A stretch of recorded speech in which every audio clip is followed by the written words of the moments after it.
So what makes photography art? When is it considered art? Just like any art, it's all in the eye of the beholder. Anything you consider to be art is art. But let's really dive into what makes a photograph art.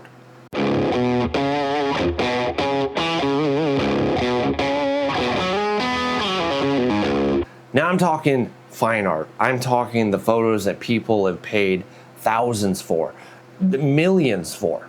We're talking about a photograph like Rhine 2 that at one time held the record for the most amount of money ever paid for a photograph.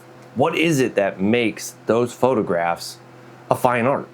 Now, the definition of fine art photography is a photograph that was taken with intent, something that gives emotion, makes the viewer feel something. Now, in my opinion, there's a lot of photographs that make you feel something when you see them, but isn't considered fine art. There's a lot of street photography that I look at that people don't consider fine art. But then there are some street photographs that people consider fine art. So I've always had that problem of where's the line at?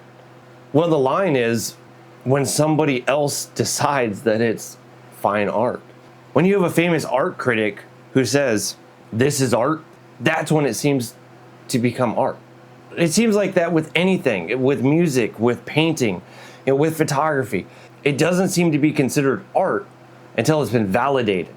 And that's something that's always drove me nuts. Let's say a musician. Just because a musician has never been on the Billboard Top 200 doesn't mean they are any less of a musician.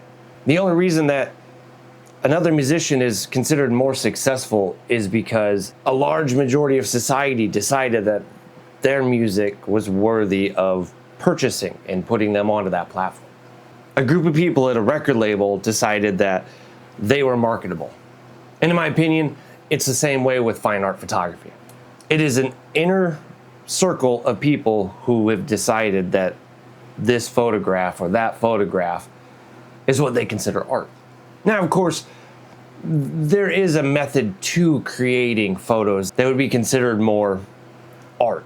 But I see many great photos that are very much following that artistic photography method of creating emotion, creating intent. But absolutely nobody seems to know who they are. These photographers never seem to get the attention that they should be getting. And I really think it does come down to that they're not part of that inner circle. They haven't had some famous art critic out in New York rave about this photograph or that photograph or whatever work it is that they are working on. Now, I'm not going to show the photo of Rhine 2. You can go and Google it yourself. It is an unbelievably simple photograph, taken back in 1999 and digitally altered to remove some stuff out of the background so that it just leaves a horizontal river, which is green grass, and an overcast sky. It's a photograph that I think the majority of photographers would have never even thought of putting out. But that photograph sold for, I believe in 2011, for just a little over $4 million.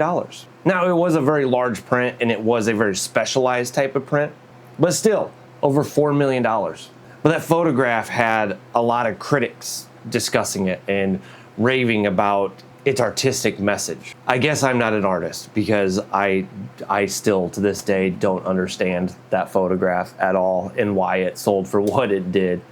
But there's many of them like that. Go and Google fine art photography. Look at the different photos, look at the different photographers. And you're gonna see a lot of photographs that just probably don't make a whole lot of sense as to why it is such a desired photo. Sometimes it comes down to who the photographer is. Maybe they're a really well-known photographer, maybe they've captured incredible scenes before.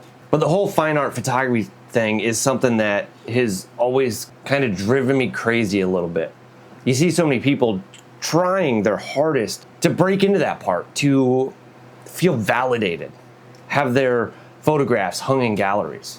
And a lot of times these people are taking photographs that I would consider to be far superior than a lot of ones that I see hung in galleries, that I see displayed online, that I see up at auctions. And as someone who is a musician for years, I completely understand that just because I was never playing sold out arenas or wasn't on the Billboard Top 200 doesn't mean I'm any less of a musician.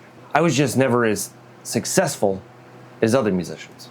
Now, I still enjoyed it, and I still am very proud of the music that I had created. And really, at the end of the day, I think that's all that really matters, and that's all that anybody should be focused on. If you can look at your photos and you feel proud about them, then it's your art. And the icing on the cake is when other people also appreciate them.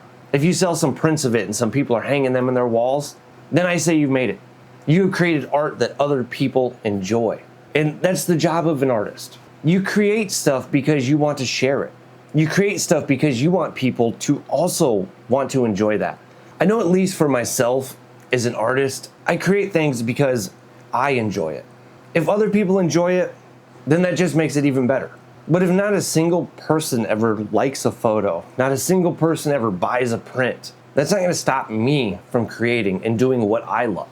I think the whole point of this video is just to try to keep people from being discouraged. Don't let everything on the internet and social media tell you that what you are doing is not art.